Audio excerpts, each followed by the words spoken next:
Welcome back into the TheClutchGene podcast. It has been a long time since we've last recorded a podcast. It's probably been around 3 months. I'm here with my brother Mikey, and we got some NBA stuff to talk about today. A lot of NBA news following the NBA Finals. We're going to talk about the NBA draft. We're going to talk about Kyrie and Russell Westbrook and that whole ordeal. And then we'll just do a little bit on the Celtics and Warriors and what their next step should be. If there should be a next step, we're going to go over all of that. So, I am Kyle, once again, here with Mikey, and this is the TheClutchGene podcast.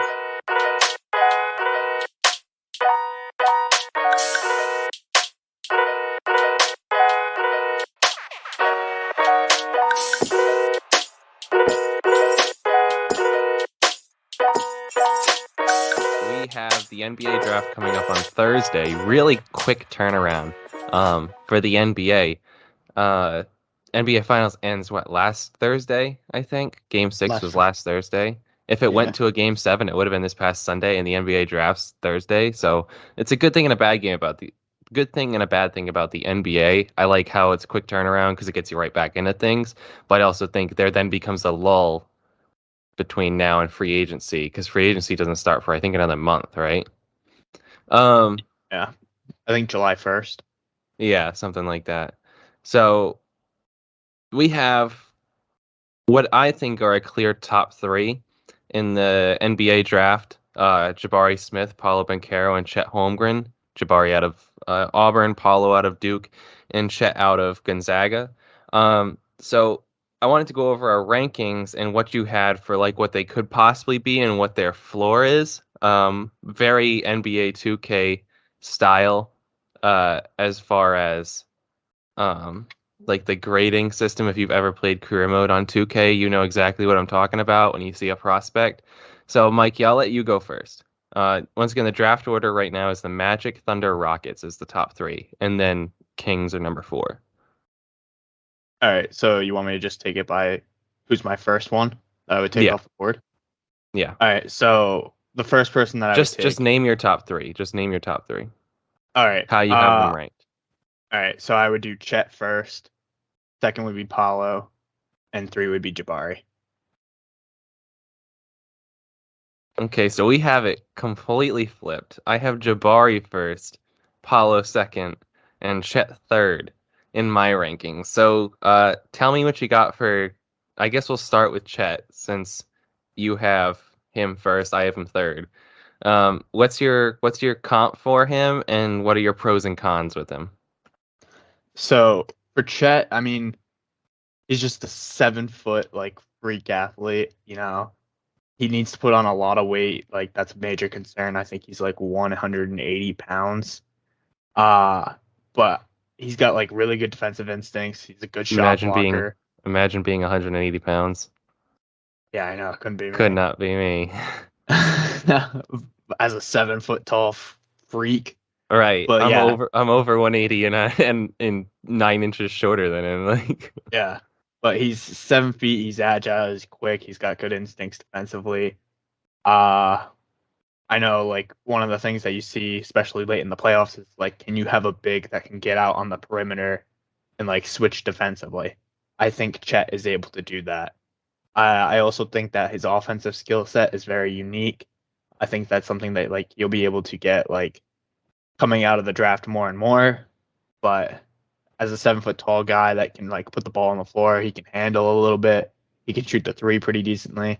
I did see something in preparation for this where his numbers did decrease from 3 pretty significantly against like top tier end teams, like teams that played in the tournament and everything.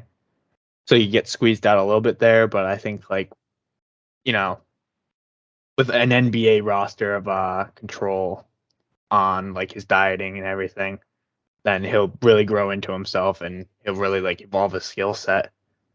As far as like comps go, I guess for some reason he just reminds me of Bull as like a lower end comp, even though like they don't have a similar skill set, but like just so slim, and they just never fill into their body, so they can never like, you know, figure it out But I and mean, Bol it's Bol. kind of that's a good floor. I struggled with a floor for him. That's kind of a good floor for him. Yeah, You know, yeah. is that the worst of it is that he's out of the league. Like he's not. I mean, Bobo, I don't think is out of the league yet, but he's No, he's not still on in the an NBA. Magic. So He's not Chet in can an just NBA look at him. rotation. Yeah, Yeah, Chet can just look at him and he'll be like, "Oh, this is what I don't want to be." but Chet is kind of like a high end Bol, where it's like Bol could shoot the three, he could Yeah. block some shots, and the questions you had for him was could he hold up? And I think that's actually a pretty good floor. I do like that comparison. And then as a ceiling, I'm gonna go like kind of a low ceiling, but I'm gonna go with Sabonis. I'll have Sabonis.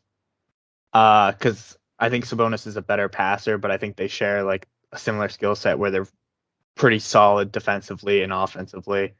Um, I think Chet could probably space the floor a little bit better than DeMontis, but again, I don't think that you can see like a lot of like he's not going to be Embiid where he can shoot the three and play center like that extent because Embiid's just so Right. dominant physically. Like Sabonis isn't as like physically empowering over people. Yeah. So I mean, you said it, and one of the first things you said, defensively, this guy is a monster. Like he averaged 3.7 blocks per game in college. 3.7. Yeah, that's insane. That's absurd. I mean, I know the competition wasn't great, but that is But that's all crazy. instincts too. Like you can't That's what I teach mean. shot blocking like that. I admittedly didn't watch a ton of him in college, but I've been watching some highlight videos and, just clips of him during games. And defensively, it's crazy. It's absurd. He can legitimately guard 2 through 5, so shooting guard through center, and he might be able to guard 1 through 5. Like he might be able to still hold up against. I'm not saying he's going to lock down Steph Curry, but might be able to hold up against him. Um, he's a decent shooter. He'll keep you honest from three. I think he was at 39% in college, but he was only taking three a game. Um, so he made a little over a third of them. Um, I think at worst, like at his worst, he is a defensive lock. Or I think those instincts are just too good to like not translate to the next level. Um, and I think you can kind of throw him kind of like how I'm trying to think of a team. Like how the Warriors use Draymond, where he's just defensively next level, so you can afford to have him on the court, because the rest of the team is so offensive driven. Kind of Um, like Ben Simmons if Ben Simmons wasn't afraid to shoot. kind of like yeah, kind of like Because how Ben Simmons. I What don't you think Chet think Ben lacks Simmons' any role would be on the confidence. Nets? Yeah, If anything, he's overconfident. right. The only thing I have against him is I'm not sure what his offensive game looks like in the NBA. I mean, it's a lot of like putbacks and rebounds and transition buckets and then the occasional catch and shoot three. Like I said, he's not doing anything crazy offensively. That's why I don't really like the Sabonis comp, just because Sabonis I feel like has more offensively, his post game and everything. I feel like Chet doesn't have a post game. Um, Yeah, I think he's too. I think that's what like he needs to put on weight. He yeah, needs to get the Zion diet. but I almost think he doesn't need to put on a ton of weight because That's what makes him he's special. he's so quick. Like he Yeah. he moves his hips really well. Like you said, defensively, I was blown away. Like this guy, I wasn't a huge fan of him, and then I watched some of this stuff, and it's crazy. Like it's absurd. Yeah. I had for his ceiling, I struggled with the floor. Like I said, I like your ball floor, maybe better than Bol because I don't think he'll drop out of like. I think he'll be in a No, I think rotation. he's too good defensively to drop that low. But Right.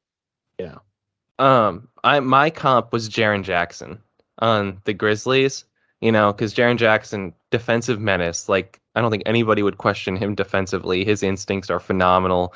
He can block shots, he can get steals, he's quick, he can guard a ton of positions. The one issue you always have with Jaren Jackson is his inconsistency on offense. Like sometimes he's unstoppably shooting 40% from three, and other times he can't buy a shot. And Jackson's obviously stronger than him, but I think just their skill sets are very similar, and I think that if you end up, so if you're the Magic and you were to take him one overall and you end up with Jaren Jackson, I feel like you're not dissatisfied by that by any means. Um, Before we go to Definitely work with Paulo, that. before we go to Paulo, did you rank yours based on who you think the team should pick or just who you thought talent-wise?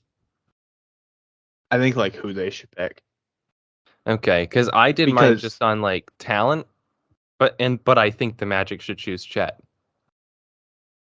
yeah, Like I I mean think that fits. I think Chet should go 1 anyways. You think Chet should go one overall? Yeah, that's Yeah, what I mean. I I would think say he's the best player. I don't think he's the best player of the draft, but I think he fits the Magic the best. Like the Magic have these guards that can kind of get him involved. Markelle Fultz is no slouch. You hope that Yeah, Jalen Suggs can take the next step. I mean, yeah. Well, Cole Anthony's a good six man. I don't think he's a starting player, but he's a good six man off the bench. Bring some fire to the team. yeah, and I So think what you said about like can Chet find an offensive game to you know contribute in the NBA, I think it's going to be really essential that he has like three really decent guards around him, like play off of. right. I guess you could make the case that the Thunder are a better fit just because the Thunder of Shea and Josh Giddey, like all these creators. I don't know. I just think he fits the Magic and what they need and what they want in a player. Um, all right, let's move on to Paulo because we both had him too. Yep. You give me your pros and cons, and then give me your ceiling and floor. All right. So overall, I think that like Paulo, he's just an animal. Like he can attack the rim, like he can get inside. He's not afraid to like, get deep into the paint, score or whatever. Um, as far as a ceiling goes for him, I'm gonna go with Siakam, but I think that he'll be able to like evolve a little bit past Siakam. Yeah, it is like a little bit low for a ceiling, but like Siakam's multi-time All-Star. He was on that Raptors team that hung the banner, even though that was really Kawhi. Siakam's a good player though. Siakam's a decent player. I'd Yeah, I take mean, Siakam on my team. As a two, yeah, I not a think one, but he's a two, two. Yeah, definitely. definitely Yeah. a two. But like, I mean, when you're saying this guy's gonna go number two overall in the draft and he's ceiling's a two, like I think he could be a one, depending on what you put around him, obviously. He's But probably not as good of a defender as Siakam, but as far as offensively, his game can definitely evolve past what Siakam's is. yeah. And then for floor, I'm gonna go with Brandon Ingram pre New Orleans. um, where it's like this guy, he just doesn't ever figure it out. His game just doesn't translate offensively. Ingram was probably just a little bit too small to really do what he, has been doing now. Um, or maybe that was just because of, the LA effect, like not living up to expectations. But where I have him going, he's going to Oklahoma City, so there's no expectations and no pressure. So I think he'll have a lot of time to figure it out. It might take him a few years to really get to a higher level, but I think he's going to be good enough where we're not going to be sitting here like, oh, he's a bust. Like it might take him time as like an Andrew Wiggins almost, where it takes him time to really evolve into his game. He won't be defensively what Wiggins is, but like if you surround him with the right pieces and put him in a good situation, I think he'll be able to work out.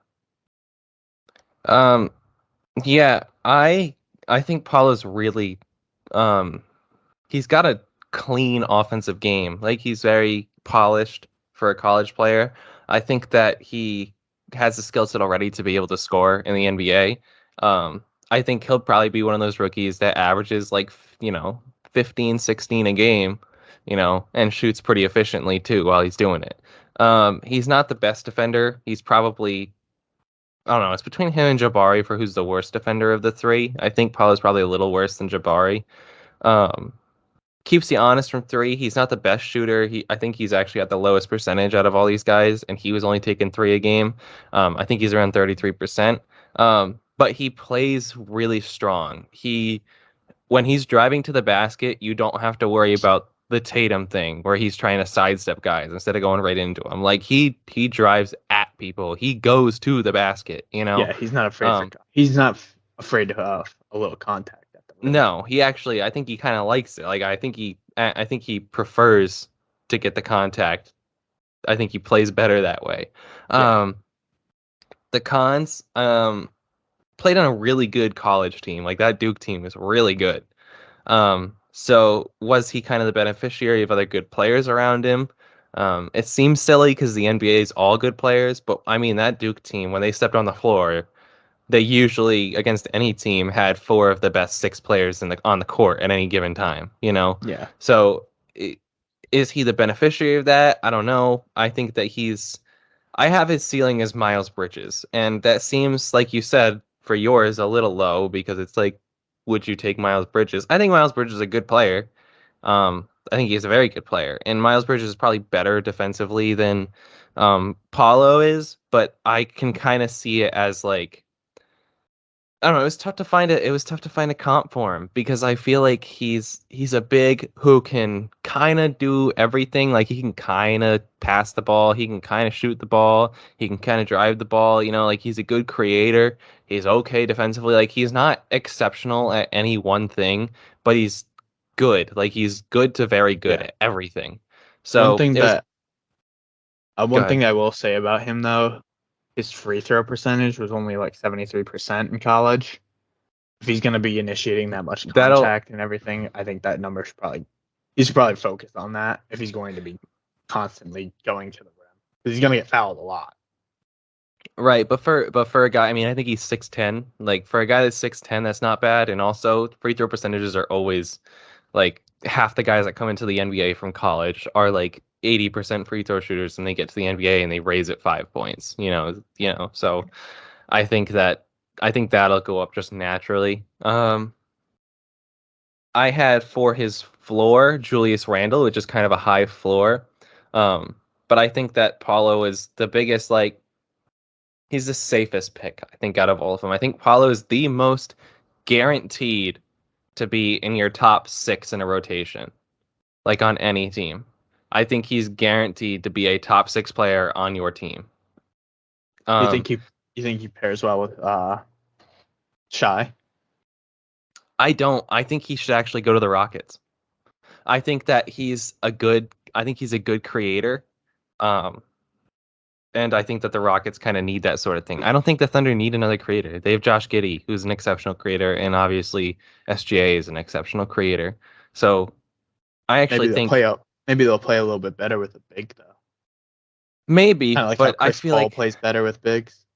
I feel like of the three, I mean I think that's kind of the reverse effect. I think the bigs play better with Chris Paul.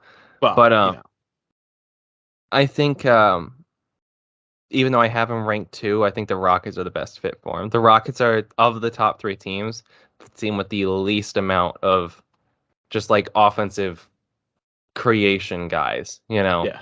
And I think he'd pair well with Jalen Green. Um, did you have anything else on Paulo? No, not really. I think if you pass on Paulo, I think I told you this a couple days ago. If you pass on Paulo, I think you're passing on a multi-time All-Star. Like I think he's a very, very good player.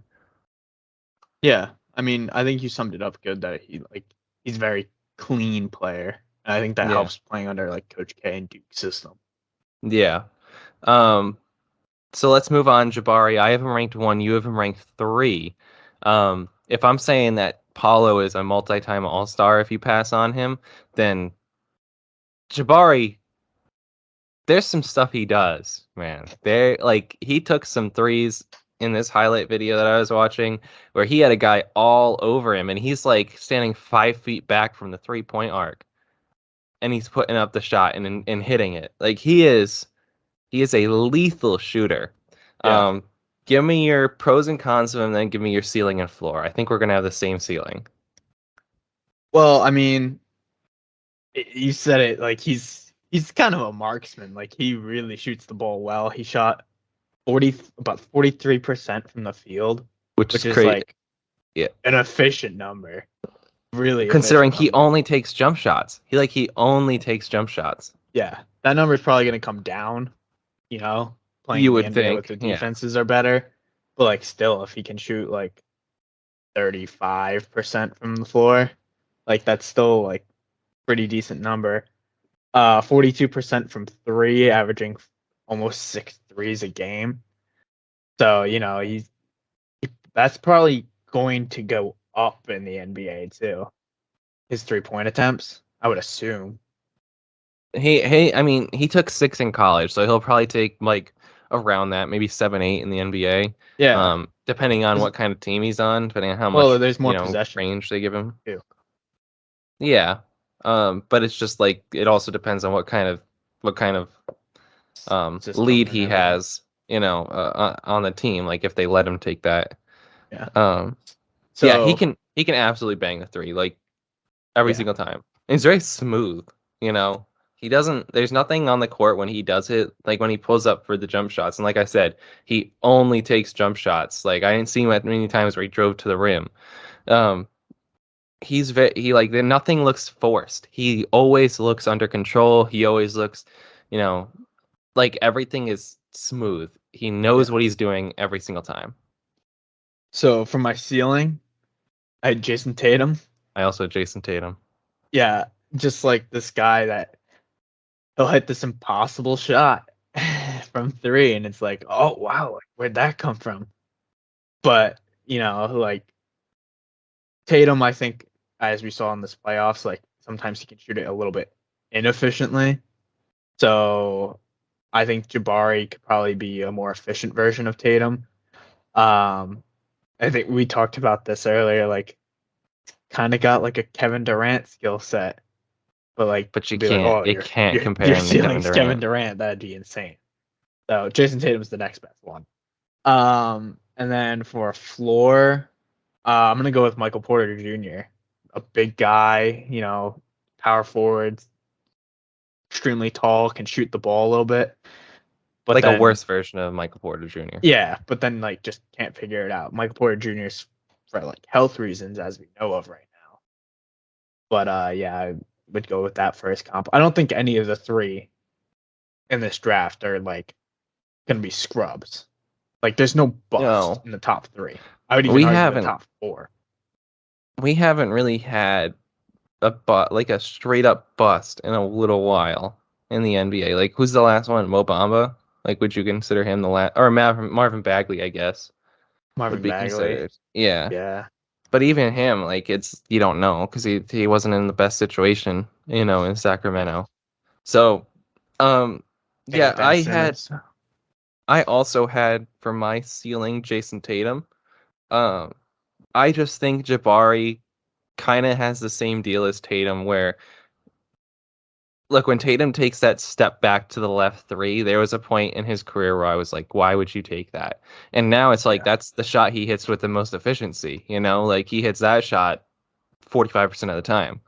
Um, I think that Jabari didn't handle the ball much in college, so I'm a little concerned about that. And we saw in the playoffs, Jason Tatum's handle isn't exactly like the tightest handle in the world, but it's Yeah. better than what Jabari's going to come into the league with. And I think that Tatum could handle the ball better when he came into the league than Jabari can coming into the league now. And I think Jabari plays a little bit soft, which is what I was talking about earlier with Paulo, how he plays very aggressive. He goes to the rim. Um, Jabari does that kind of Tatum thing where he just kind of sidesteps the contact, doesn't really go for it. He had one like really vicious over somebody dunk in the tournament. I don't think he does that with regularity. Like I don't think he's really looking for that kind of contact. And he Yeah. kind of has the same deal as Tatum where like Tatum kind of takes too many jump shots. Like there's times where you're like, dude, why don't you just go to the rim? And I think Jabari's kind of the same way. Um, for my floor, I mean, pick your big power forward type guy who can shoot the three but can't play much defense. I think I chose Markkanen just because I was between Markkanen and Bertans, and I think he's not as bad of a defender as Bertans is, so I chose Markkanen. But yeah, it's just at worst he's going to be a guy that can hit some threes. He can come off the bench. Um, and have an impact. Like you said, I don't think any of these three guys are bad. Like I don't think any of them Yeah. are going to bust. And Um, like also another I thing to point out off of that though, like do you think a reason why there's not as much like busts anymore is because like the league's evolved to a point where your biggest strength is like a bigger asset now? And like a shooter that can only shoot but can't defend is now a bigger asset. Or like I think You I think can it's you can put someone out as a rotational defender in certain possessions. Like I think the league is just evolved where it's like, oh, I can use you like for what you're good at. I don't need you to be good at everything. Like I Alonzo think Ball.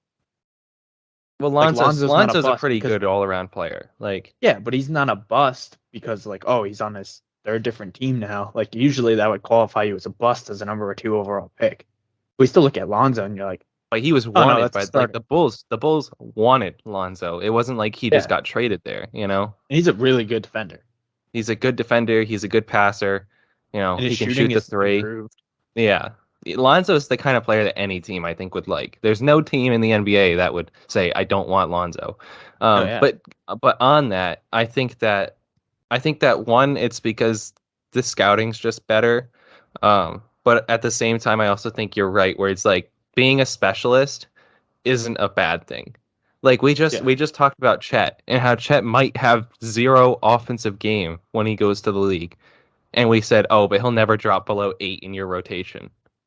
Because defensively, that kind of thing matters. Being a specialist, I can use you in certain situations where I Yeah. need to get a stop.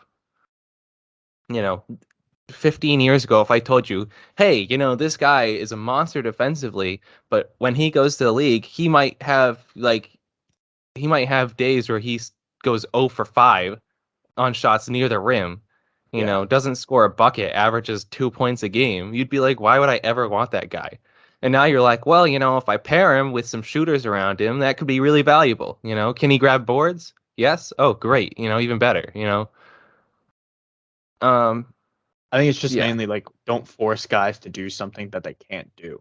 right. You're not, it's what is he Like good at? We'll use him for this. Don't give Kwame Brown the basketball and expect him to slice and dice. Right. Um, all right, let's move on. We got Kyrie and Russell Westbrook. I want to talk about this because there was this trade rumor that I saw online. I've been seeing it a lot about this like Kyrie for Westbrook deal. Oh, it works out for both sides. Westbrook's reunited with KD, Kyrie's reunited with LeBron. I personally think it's ridiculous. Like, I think it's a laughable idea. I mean, this past season, we all know Kyrie didn't play as many games. He's 29 games played in the regular season, averaged 27, 6, and 4, and a steal per game on 47, 42, 92% shooting. So 47% from the field, 42 from three, 92 from the line. 2.5 turnovers per game. Russell Westbrook, in 78 games played, averaged 19, 7, and 7 and 1 on 44, 30. 30 is rounding up. He was 29.6 from 3-point line and 67% from the free throw line with 4 turnovers a game. He Like used to be an 80% free throw shooter, like above 80% free throw shooting.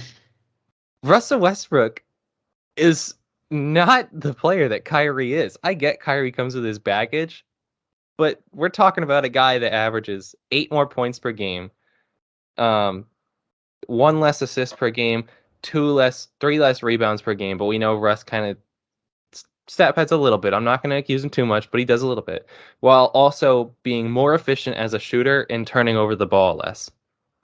Like, Yeah, am I crazy to think that these Kyrie for Russ things are ridiculous? I think it's pretty easy, like to look at Westbrook and be like, no, why would I ever want to play with him? Like that's pretty easy. And the benefit of getting Russell Westbrook at this point is because that contract you get to move off of it in a year, and you have all this cap space to do something. You know, the problem is the Nets are in no position to take a year off when you have Kevin Durant. Okay, like you need to be going for it every year. You can't just wait for uh Westbrook to move on after a year and then be like, okay, we're gonna go for free agency and sign someone to play with Kevin Durant, which probably possible. Could it be LeBron if he doesn't re-sign with the Lakers and we get LeBron and Kevin Durant together? Yeah, that could happen. So if that's their long play, then yeah, maybe that's what you go for. But I don't think the Nets are going to do that. I also like, again, it's easy to look at Westbrook and be like, okay, that's the bad side of the trade. I don't think it's that great of a trade for the Lakers. I don't. Kyrie isn't what the Lakers necessarily need. Like we saw how it worked out with him in Cleveland. Like, sure, LeBron can play off the ball more. Maybe that's what LeBron needs to extend his career a little bit more, is to handle the ball less. But health-wise, Kyrie can't stay healthy. At least with Westbrook, he can stay healthy. Westbrook will play all 82. Like, he's built different that way. And Kyrie can't defend, neither can Westbrook, but Kyrie can't defend, and I would honestly take that Westbrook contract and trade it for role players or cap space to sign free agents or something, and try and get some kind of shooters around LeBron, because that's what he plays well with, so he can drive in and dish out for the three. But I mean, Kyrie's not what the Lakers need, and I wouldn't want to attach myself to Kyrie Irving for a multi-year contract at this. I mean, look, is Kyrie not what the Lakers need? No, but the Lakers need anything. They need someone who can take the ball out of LeBron's hands, which Kyrie can. They need a guy who can score a bucket. They need a guy they need a guy who's available for 82 Kyrie games, under which contract Kyrie with the isn't Nets? necessarily. He's got a player option. Oh, you got a player option. I'm pretty sure he has a player option. So I'm you not have positive to on that. opt in and then trade. Yeah, I think I'm almost positive he has a player option. Him and Westbrook both do. Westbrook already opted into his 99. Yeah. I mean, he's going to either way. I mean, he's going to make $40 million. Why would he pass that up? Yeah, so on the Nets, I don't think that they should even be thinking about trading Kyrie. I'm going to be honest. I think this is an overreaction. Yeah, it looked bad. The Celtics kind of massacred them in the playoffs. Like, the way they made Kyrie and Kevin Durant look was bad. But I think you just run it back. Ben Simmons actually plays a game this year. Let's see how that works. And I don't think if you're going to make any moves, you wait till trade deadline. Because I think that starting four of Kyrie, Kevin Durant, Ben Simmons, and then Bruce Brown is an unrestricted free agent, so they'd have to re-sign him. But I only say start him over Seth Curry because he's a better defender, I think, than Seth Curry. Yeah. But You I also have think that doesn't four and go then with the pair them with Nets. anyone else. What's It that? doesn't solve the Nets problem either, because the Nets need size. They can't have Claxton in. Claxton should not be on the floor in the playoffs. The Nets need defense, which Ben Simmons offers. So Yeah. And size. I mean, if you're really saying they need size, he offers size too. Yeah. So I think, yeah, and it doesn't solve any problems. It doesn't, because Westbrook is not as good of a player as Kyrie.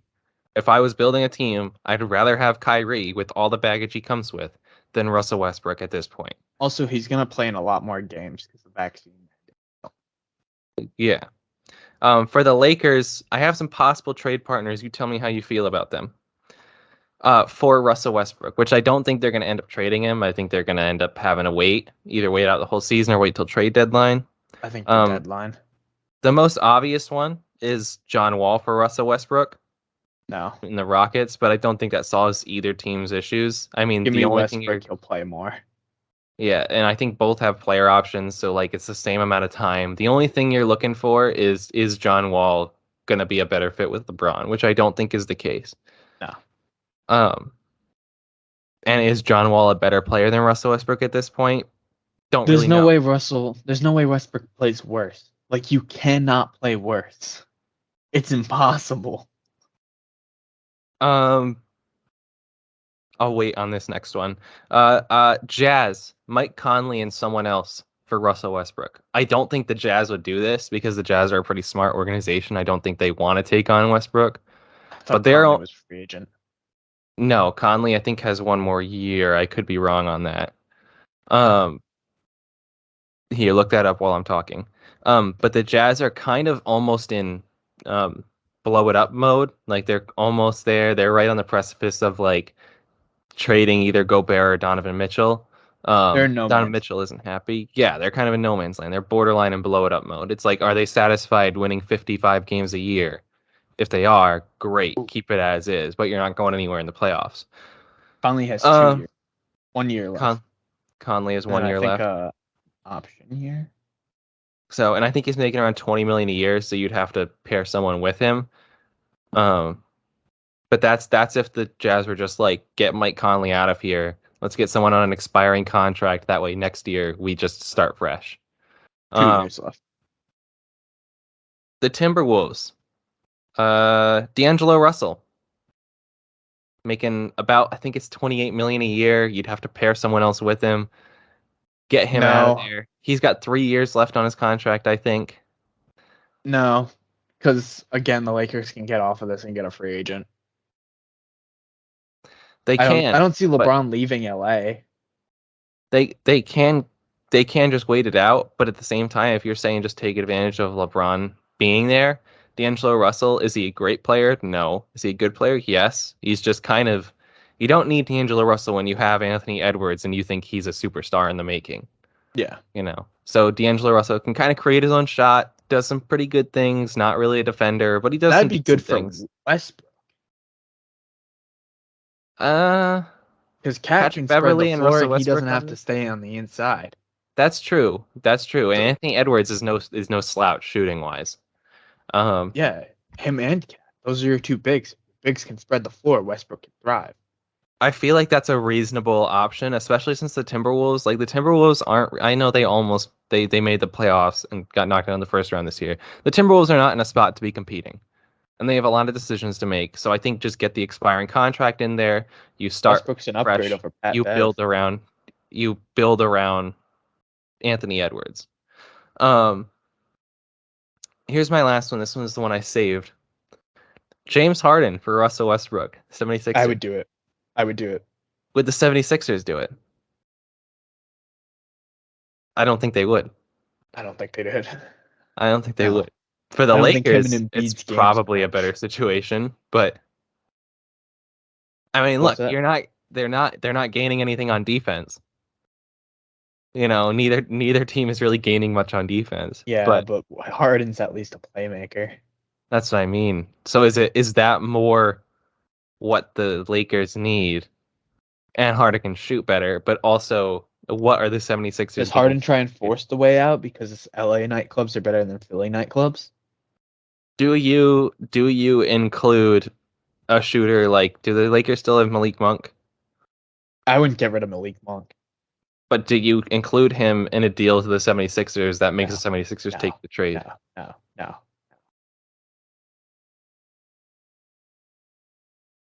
The problem is Westbrook's so useless without the ball in his hands, and when LeBron's on the floor, I don't want Westbrook to touch the ball.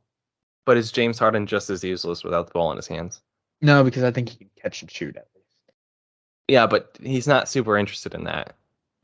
He's not interested in it, but like maybe he'll buy in with LeBron. I don't think James Harden is the type to necessarily buy in to situations. I think regardless of who's there. What's the strip club scene in LA like? It's gotta be good, right?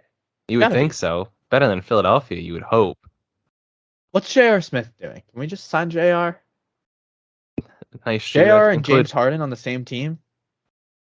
Just hiking up threes from the logo. And then you got logo LeBron. Yeah. Probably just sign Trae Young too. I think the Lakers are kind of in a sticky spot. I kind of think it's a no-brainer that they're in a sticky spot because they have this guy who makes $40 million a year.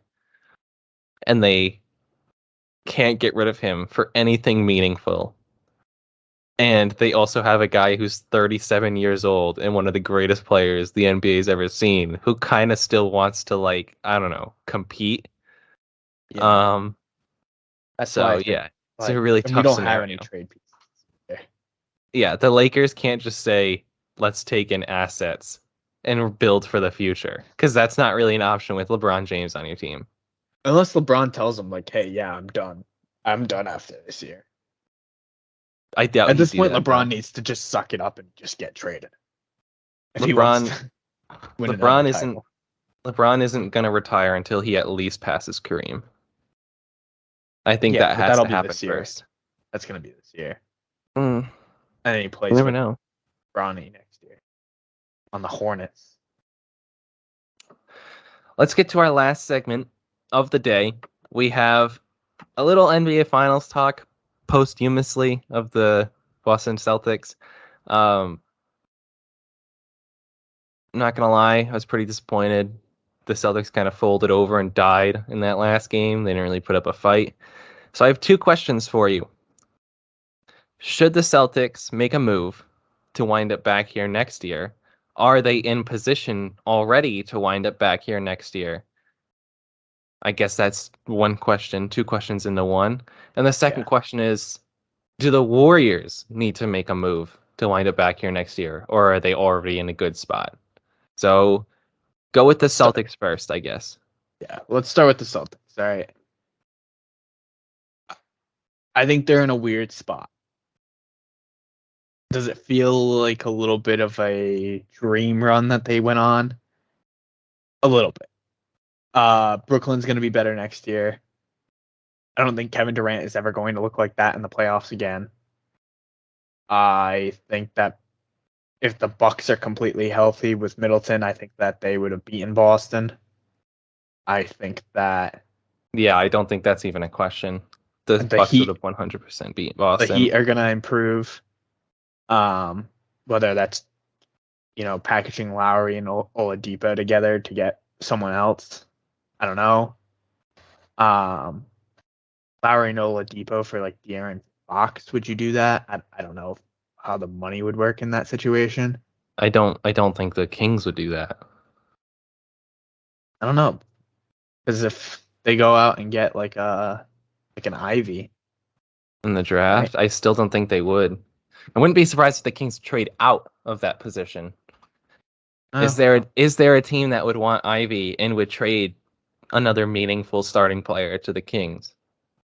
I've seen that the Hornets want to trade all the way up into the draft to get one of the top three that we talked about. I don't think they can. With LaMelo. I don't think they would. I mean, who would you give up? Who would trade out? Like the Thunder aren't going to trade out because they have all the picks in the world.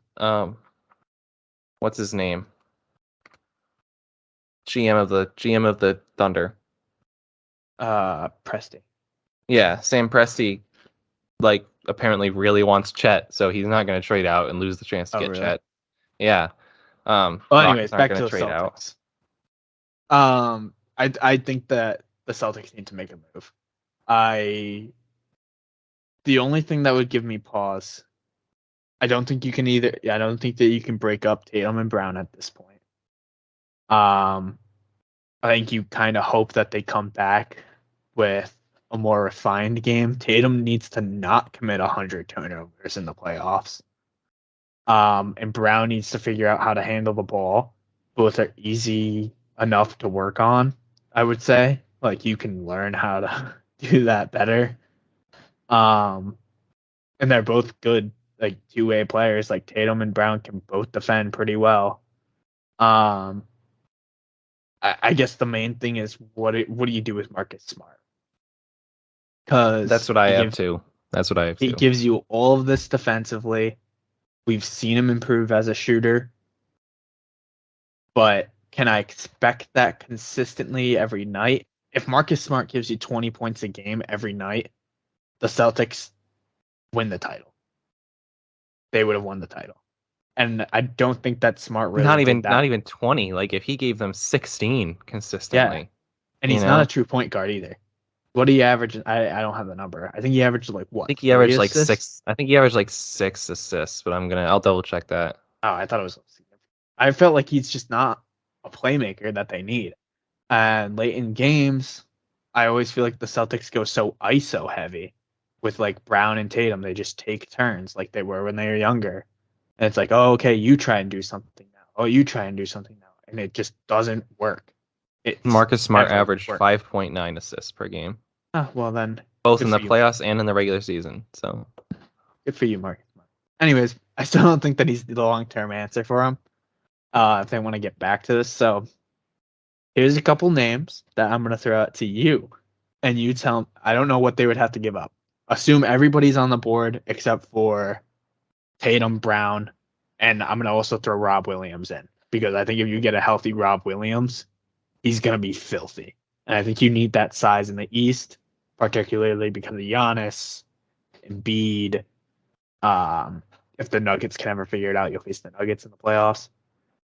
I don't know what you would have to give up to get them. I don't know if the trade exists, but would you trade Smart for one of these guys? And assuming that it would have to be a hefty package.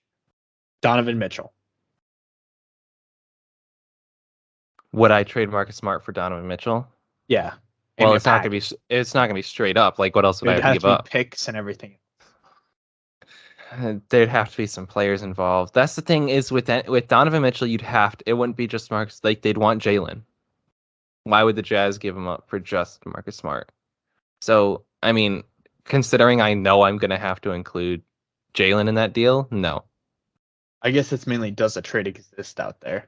No, I don't think it does. For just Marcus Smart, not including. Are we talking all these trades? It's not including the top 2 players. Not including Brown, Tatum, or Rob Williams. Then no, the trade doesn't exist. Marcus Smart for Donovan Mitchell. Jamal Murray. Trade doesn't exist. Chris Paul. Trade possibly exists, but I think I wouldn't want that. I don't think. I think 37 years old. That's a tough one. I don't know if the trade exists. I don't know why Phoenix would do that. I think if it's not that big, if it's Smart and like picks, and maybe Phoenix just doesn't want the contract, and they're like, oh, we're gonna really. You're saying Phoenix re-signs Ayton, gets rid of Paul's contract? Not even Ayton, but like maybe they just say, hey, Booker, like it's all you now. I think the only reason Chris Paul is traded from Phoenix is if they want to re-sign Ayton, and I think that Phoenix would be silly to do that. But I think that, yeah, we've seen crazier stuff. So I just feel like Chris Paul in Boston would be such a good fit. It would, but I don't think that's an option. The trade might exist, but it probably doesn't. Damian Lillard Doesn't exist. Would have to give up Jaylen Brown. De'Aaron Fox. Not as good defensively, but gives you much better offensive. Trade might exist. I don't know if I'd want De'Aaron Fox, to be honest. I think he's kind of a ball dominant player. I think he kind of freelances on offense. Like, he kind of does whatever he wants.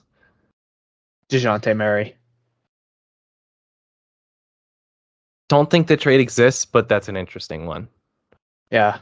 I don't think the Celtics have a ton of assets. Like, what do San they do at Antonio's picks? All their picks are late first round, you know? But San Antonio is not going anywhere. They're not. I don't know why they why. I guess why would they do a Marcus Smart trade? Why would they trade away DeJounte Murray?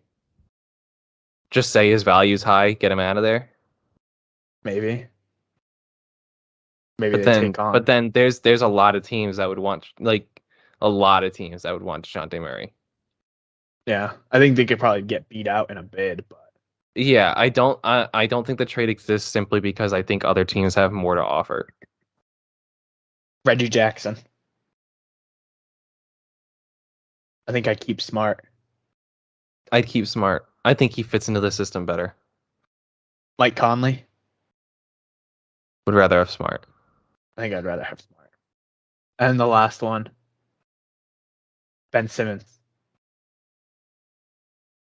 Would rather have Smart. You think so? I think so. I think that Ben Simmons is probably better defensively. And a better playmaker. But a 0 offensively. Yeah. So a whole lot of trade doesn't exist. I don't think there's much option. You're not going to get a number 1 point guard with that. Sorry, I meant to pull up the free agents this year. Here's my deal is I also agree that Smart's probably the one that you trade if you're going to make a move because his value is so high. I mean, he just won Defensive Player of the Year. But I think that, like I said, it's pretty difficult to find a trade partner for him. Here, let me pull up the free agents. NBA free agents. I meant to do this earlier, so I think they just bad have to make a podcasting. move because, like, you're so close, but I also feel like they're kind of like there's too much that needs to go right in the off season for them to come back next year and just simply run it back. Yeah, because like you said, the Milwaukee Bucks are better than them with Yeah. Chris Middleton. Marcus Smart's going to be making $21 million by the end of his deal, which is 4 years from now. Marcus Smart plays a very physical game. Is he going to be able to hold up for those 4 years? I don't know. I really don't know. He takes a lot of charges, falls on They the floor a kind lot. That's what I mean. They kind of need the one thing they were missing in those finals was when you're going up the court and the Warriors have started to make a run and you just need that guy to just settle things down. Like, let's just go get a bucket. And maybe Tatum develops into that, but he's not there yet. And usually that is reliant on the point guard. The point guard is the one that controls the tempo of the game. And I Yeah. think Marcus Smart is so like, look, his energy is one of the biggest positives, and it's also one of the biggest negatives. Like his energy when he makes the defensive play and the crowd gets going and the Celtics get back into the game is awesome. But then But he when feels himself and takes a deep three, and it when breaks. when everything is going wrong and Marcus Smart, like you said, is taking a deep three or he's just all over the place, sprinting down the court with the ball when we really should be just pulling it out and slowing things down, that sort of thing. It is a negative. It is a net negative. What about Marcus Smart for Lonzo Ball? Doesn't exist. You don't think it Why would exists? why would the Bulls even consider that? Lonzo Ball is a much more valuable asset. I don't know. He's I feel like younger. Does the that'd same be an thing that interesting one. that Marcus Smart does. You can sense Smart and like Grant Williams. Um. So, and they also need some wing depth on the bench. Um. Here's some notable point guard free agents. Ricky Rubio. It's going to be a free agent this year. Not a bad player. Let's see.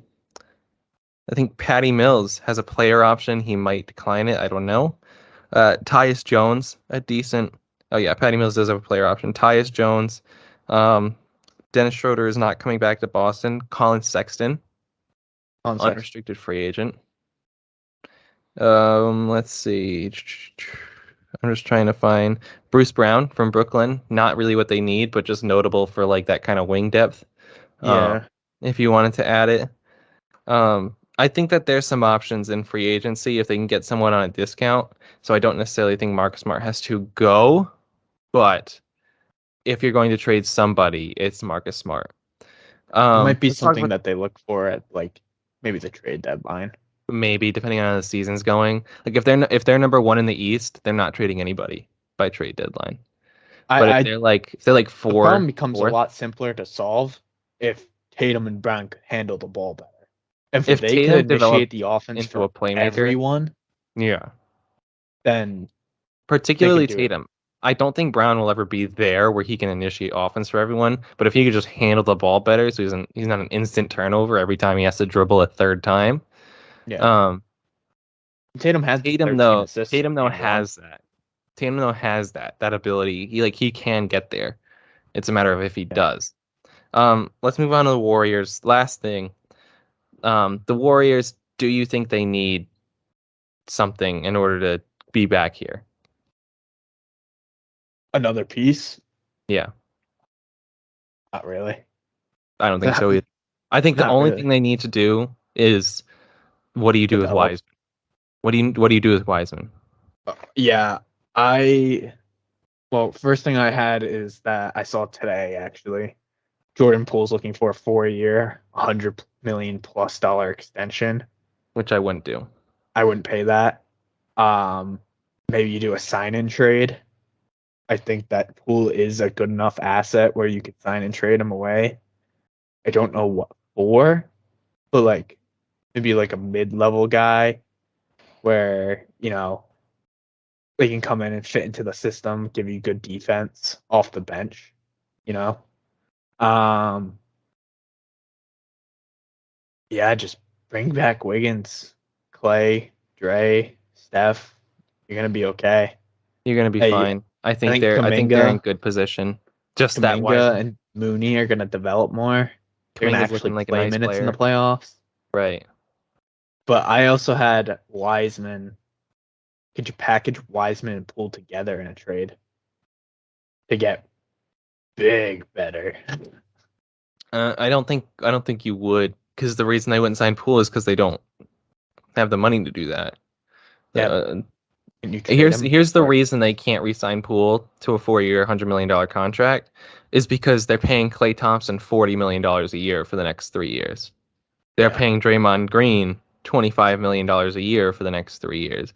Do you think that Jordan Poole, basically what you're saying is Jordan Poole the same value as Draymond Green brings to the floor?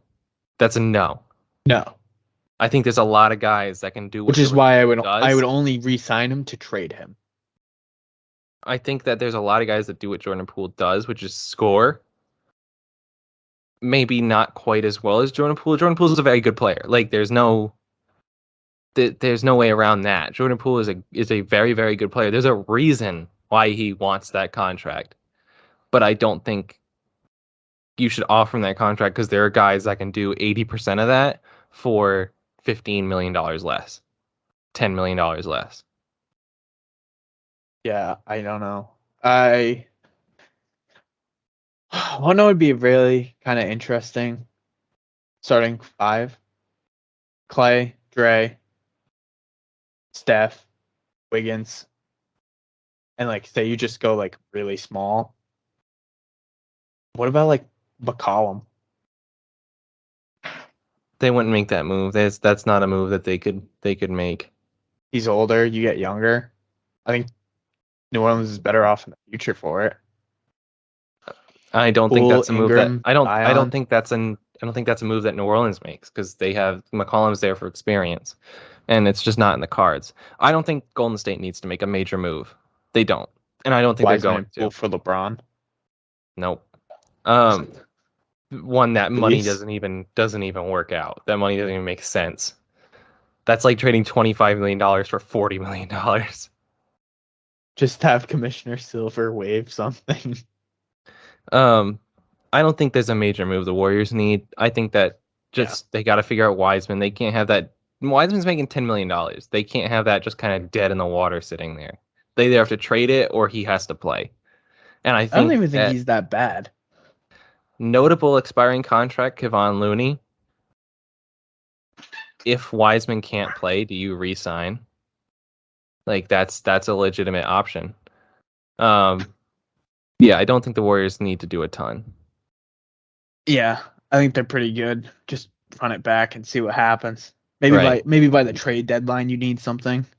Right. I think they have a pretty good mix of young and old, and I think as long as you have Steph, you have a chance. I think he's one of those guys. As long as you have Steph, you have a chance at the finals. Yeah. That's our podcast. I gotta run because shout out to Ram's Cafe in Winooski, but they're waiting on me to pick up my order. So that's the podcast. Thank you so much for listening. If you enjoyed, please subscribe to the Clutch Gene podcast. I promise that this will become a more consistent thing. Now I won't go on another 4-month hiatus. Probably not. So Maybe I only want to do. 3 this time. Yeah, I want to do this more consistently. I would appreciate the support. Like the podcast, subscribe to the podcast, follow me on my social medias. They will be linked in the description below. I'll also link Mikey's social medias, not that they're worth following, but just in case you want to. Thank you so much for listening, and I hope you have a great day.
Bye.